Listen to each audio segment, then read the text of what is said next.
Our intermountain camera. You can't see a whole lot, but you can see some of those flurries coming down. That rain across the Wasatch Front in the valleys, it's changed over to snow. So as I take you in, you can notice into northern Utah that we started off with rain early this morning. It was coming down pretty heavy at times. And then by about mid to late morning, started changing over to snow, first at the Salt Lake City International Airport, actually even before that up in Ogden in far northern Utah. And now in the valleys, you see that. It's been fairly light. You're going to notice some areas where it's light, actually starting to ramp back up through Davis, Weber, Box Elder counties. Logan, you're getting a break right now, though. We're continuing to see that snow in the mountains and actually some pockets of moderate snow, through Utah County and light snow showers through Park City and the Cottonwoods. And that's going to continue today.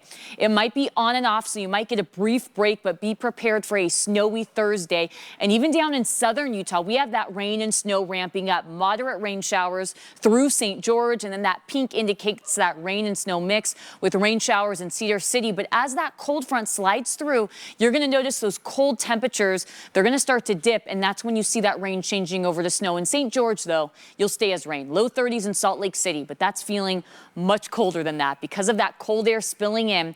33, feeling like 24 degrees. So you need that winter coat, dust it off if you haven't been outside yet. Low 30s along the Wasatch Front. Park City, you're at 30 degrees. 32 in Tooele, down in St. George, you're in the upper 40s. In Cedar City, you're still seeing rain because you're in the upper 30s, mid 40s in Moab. And that storm is sliding in. That cold front brings the cold air. And then we're going to start to warm up later on this weekend. But first, we've got to deal with a couple cold days. Salt Lake City, today, you're going to stay in the mid-30s. We actually reached our high, what the high was supposed to be in the 40s, at about 1 o'clock this morning. And now we're staying cloudy, colder, and snowy. That's the name of the game today. All along the Wasatch Front, with rain down in St. George, you'll be in the low 50s. And tonight, it actually starts to taper off in northern and southern Utah. It's going to get very cold as that cold air settles in. For the most part, our roads are looking just wet at this point because the surface temperatures are still so warm.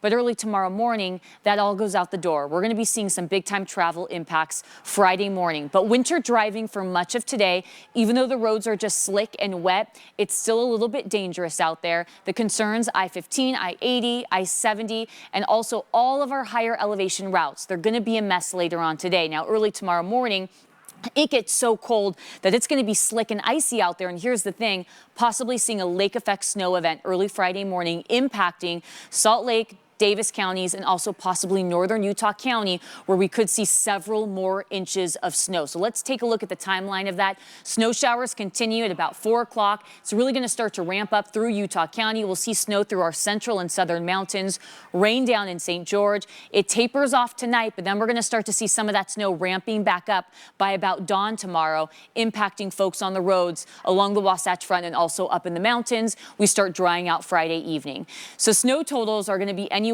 from 1 to 2 feet for our mountains south of I-80. Our mountains north of I-80, you're still going to get a healthy amount, possibly 6 to 12 inches, and then 2 to 6 inches possible in the valleys, with more than that possible in the Salt Lake Valley, depending upon how this lake effect vent really plays out going into Friday morning. Southern Utah, today you stay as rain in St. George. You are going to get really cold tomorrow, though. That's going to be the bigger impact down there. Temperatures are going to be dropping to the low 30s in the morning time, but you got the low 20s on Saturday, Max. Kind of rebounding, warming up early next week, and then we have another storm on Tuesday. Not as strong as this one, but it'll bring some more rain to St. George. Northern Utah, tomorrow you drop down to the low 20s. We only warm up to the low 30s Friday, snow on and off throughout the morning time. We dry out Friday evening. By Saturday morning, it gets frigid, 19 degrees in Salt Lake City. Yeah. So it's going to be very cold. We'll stay that way Saturday afternoon, warming up a little bit more, and then we rebound by the end of the weekend, and then early next week, another storm.